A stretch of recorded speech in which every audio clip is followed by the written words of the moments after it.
इनकी जो नरेगा को बंद किया है इसके बारे में नहीं बताएंगे तब लोगों को कैसे पता चलेगा। मैं आपको बताना चाहूंगा कि नरेगा एक ऐसी महत्वाकांक्षी योजना थी जो राजस्थान के और पूरे देश के ग्रामीण क्षेत्र के लोगों के लिए एक ड्रीम प्रोजेक्ट साबित हुई और गांव ढाणी के अंदर बैठे लोगों को रोजगार के अवसर मिले, लोगों का पलायन रुका और गांव के अंदर कैसे काम हो वो ग्राम पंचायत को एक अधिकार दिया गया कि ग्राम पंचायत तय करती थी कि गांव के अंदर कौन से काम करवाने, कौन से प्रमुखता से पहले करवाने। तो इसकी वजह से गांव का बहुत ज्यादा विकास हुआ और गांव के लोगों की आर्थिक स्थिति मजबूत हुई और परचेजिंग पावर आई, जिससे ग्रामीण डेवलपमेंट आगे बढ़ा। लेकिन जो अभी वर्तमान बीजेपी सरकार के लोग जो कह रहे हैं और जब सत्ता के अंदर आए थे तो वो एक ही बात करते थे कि महंगाई बढ़ गई, पेट्रोल डीजल के दाम बढ़ गए, क्रूड ऑयल के दाम बढ़ गए, डॉलर बढ़ गया, रुपए के मुकाबले डॉलर बढ़ रहा है, किसी के ऊपर कंट्रोल नहीं। लेकिन आज वो सारी बातें कहाँ गई, कहाँ गया वो काला धन कि हम काला धन लाएंगे वापस तो 15-15 लाख प्रत्येक व्यक्ति के खाते में आ गए। आज वो काला धन का नाम भूल गए। जो वो बात करते थे किसान की आय दुगनी की, आज कहाँ गई वो बात। आज किसानों की कोई बात नहीं करता।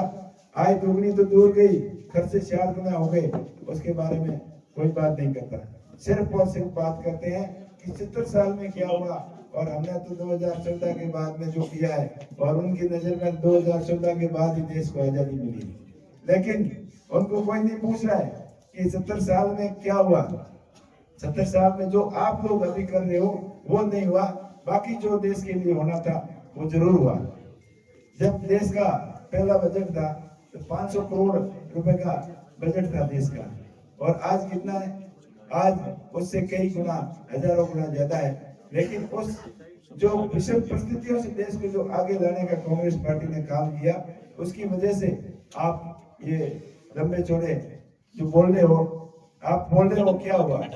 अगर आप उनको पूछने वाला हो तो ये पूछे कि जो तुम जिस स्कूल से पढ़ के आए वो 70 साल में हुआ, वो कहाँ हुआ, किसने किया था। आप जिन हॉस्पिटलों के अंदर जो इलाज ले रहे हो, आपके पूर्वजों ने लिया था, वो कहाँ, किसने बनाए।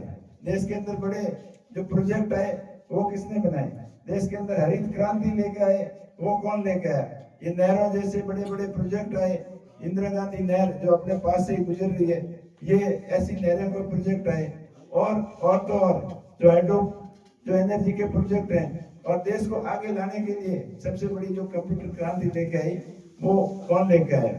और जब देश पूरा विश्व आर्थिक मंदी के अंदर गुजर रहा था तो आर्थिक सुधारों के अंदर डॉक्टर मनमोहन सिंह जी की सरकार ने जो आर्थिक सुधार किए, जिस देश को स्टेबल किया, वो किसने किया। ये इनको पूछने वाला कोई नहीं है। वो तो सिर्फ और सिर्फ एक ही बात करेंगे कि हिंदुत्व तो खतरे में है, देश खतरे में है। अगर हिंदुत्व खतरे में है और देश खतरे में है तो आप जैसे लोग वहाँ प्रधानमंत्री और गृह मंत्री जैसे मजबूत आदमी वहाँ बैठे हो, आपके रहते हुए हिंदुत्व खतरे में है तो आपको कुर्सी से हट जाना चाहिए। लेकिन देश के लोग समझदार हैं, ये खतरे में नहीं रहने देंगे।